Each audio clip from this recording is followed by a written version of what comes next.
प्यारे बच्चों, ये क्लास 12th की फिज़िक्स का चैप्टर नंबर 1 का एग्ज़ाम्पल 1.8 है। इसको अभी आज की क्लास में एक बच्चे का डाउट था। इस क्वेश्चन को मैं थोड़ा सा एक्सप्लेन करना चाहूँगा। क्वेश्चन कह रहा है कि एक इलेक्ट्रिक फील्ड की डायरेक्शन है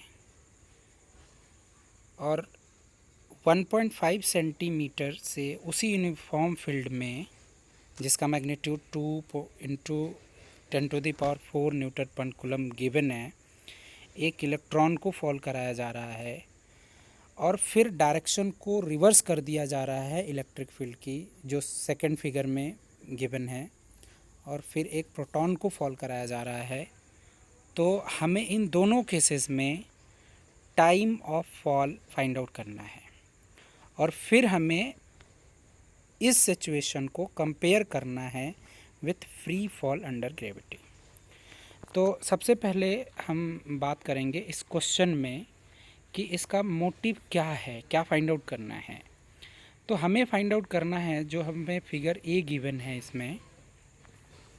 इसमें एक इलेक्ट्रिक फील्ड है जिसकी डायरेक्शन पॉजिटिव टू नेगेटिव होगी और एक इलेक्ट्रॉन है वो फॉल होगा। तो हम जानते हैं बच्चों कि इलेक्ट्रॉन पे जो नेगेटिव प्लेट है वो रिपल्सन अप्लाई करेगी और जो पॉजिटिव प्लेट है वो अट्रैक्शन।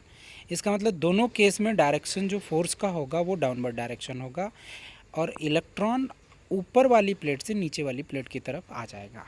सेम वही केस प्रोटॉन के भी साथ है। पॉजिटिव प्लेट रिपेल करेगी और नेगेटिव प्लेट अट्रैक्ट करेगी और प्रोटॉन भी पॉजिटिव प्लेट से नेगेटिव प्लेट की तरफ डाउनवर्ड डायरेक्शन की तरफ आ जाएगा। हमें दोनों केस में एक्सेलरेशन फाइंड आउट करना है।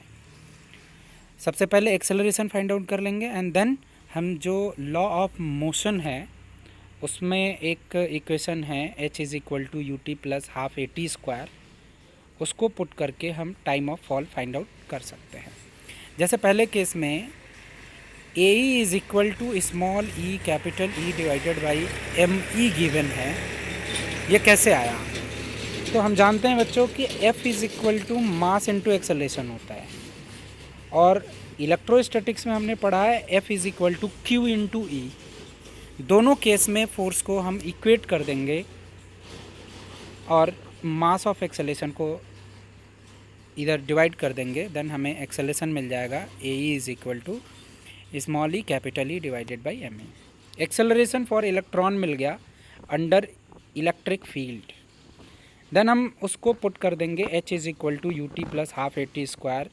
u की वैल्यू इनिशियली इलेक्ट्रॉन रेस्ट पे था, जैसे ही इलेक्ट्रिक फील्ड अप्लाई हुआ वैसे वो डाउनवर्ड की तरफ फॉल होना शुरू कर दिया। तो u = 0 पुट करेंगे तो h = ½ at² आ जाएगा। t की value √2h divided by AE हो जाएगी। फिर AE की वैल्यू हम इक्वेशन नंबर 1 जो AE = small e capital E divided by ME है पुट कर देंगे। फिर करस्पॉन्डिंग वैल्यू जब हम पुट करेंगे तो time of fall for electron मिल जाएगा 2.9 इंटू 10⁹ सेकेंड। सेम वही केस हम प्रोटॉन के भी साथ कर लेंगे। Mass of proton into acceleration of proton equal to Q into E। Q दोनों का सेम है, एक्सेलरेशन हमें मिल गया। फिर हम वही time of fall h = ½ at² से t की वैल्यू हमें मिल जाएगी √2h डिवाइडेड बाई AP। फिर वैल्यू रख देंगे 1.3 इंटू 10⁻⁻7। अब इन दोनों का टाइम ऑफ फॉल देखते हैं। प्रोटॉन के लिए 1.3 इंटू 10⁻⁻7 है, जबकि इलेक्ट्रॉन के लिए 2.9 इंटू 10⁻9 है। इसका मतलब टाइम ऑफ फॉल इलेक्ट्रॉन के लिए कम है और प्रोटॉन के लिए ज़्यादा है। इसका मतलब जो हैवियर पार्टिकल होगा वो देर में गिरेगा। The heavier particle takes a greater time to fall through the same distance. अब इस कंट्रास्ट को, इस सिचुएशन को हम फ्री फॉल अंडर ग्रेविटी से कंपेयर अगर करें तो हम जानते हैं बच्चों कि जो फ्री फॉल अंडर ग्रेविटी होती है उसमें जो टाइम पीरियड होता है फॉल होने का वो independent of mass of the body होता है। इसका मतलब प्रोटॉन और इलेक्ट्रॉन का जो मास है उससे कोई लेना देना नहीं होना चाहिए under free fall under gravity.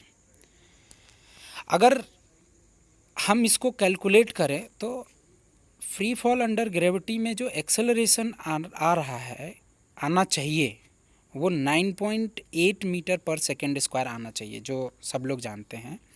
But electric field के केस में जब हम एक्सेलरेशन फाइंड आउट करेंगे तो वो 1.9 इंटू 10⁻12 मीटर पर सेकेंड आएगा, जो 9.8 मीटर पर सेकेंड से अप्रॉक्स 10⁻11 टाइम्स बड़ा है। इसका मतलब एक ह्यूज एक्सेलरेशन प्रोवाइड हो रहा है ड्यू टू इलेक्ट्रिक फील्ड, और जो ड्यू टू मास, इसका मतलब जो हम due to effect of gravity जो एक्सेलरेशन है 9.8, उसके कंपैरिजन में इतना छोटा है, और हम उस एक्सेलरेशन ड्यू टू ग्रेविटी को इग्नोर कर देंगे in the case of electric field. तो इस तरह से हमारा क्वेश्चन हुआ। तो मैं चाहूँगा कि इस वीडियोस को आप देखिए और कुछ फीडबैक दीजिए, जिससे मैं अपने वीडियोस को और इम्प्रूव कर पाऊँ। Thank you.